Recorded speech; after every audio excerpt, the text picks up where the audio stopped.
చవక చవక చవకండోయ్! మాకు టమాటాలు కిలో రూ. 5 అనమాట. చాలా తక్కువ కాస్ట్‌కి వస్తున్నాయి కదా!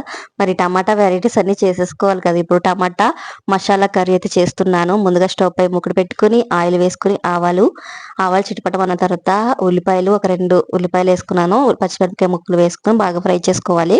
ఇవి బాగా ఫ్రై అయిపోయిన తర్వాత ఇందులోకి టమాటా పేస్ట్ ఉంటుంది కదా!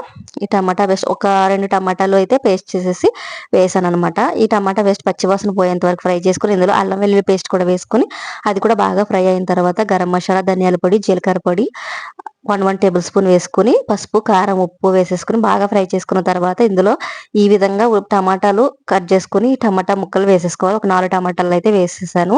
ఇవి ఒకసారి మూత పెట్టుకొని బాగా ఫ్రై చేసుకున్న తర్వాత ఒక గ్లాస్ వాటర్ వేసుకొని మూత పెట్టి దగ్గరకంటే ఎగరనివ్వాలి. లాస్ట్‌లో సన్నగా కట్ చేసి పెట్టుకున్న కొత్తిమీర కూడా యాడ్ చేసేసుకుంటే మనకి టమాటా మసాలా కర్రీ అయితే రెడీ అయిపోతదనమాట. చాలా టేస్టీగా ఉంటుందండి. ట్రై చేయండి.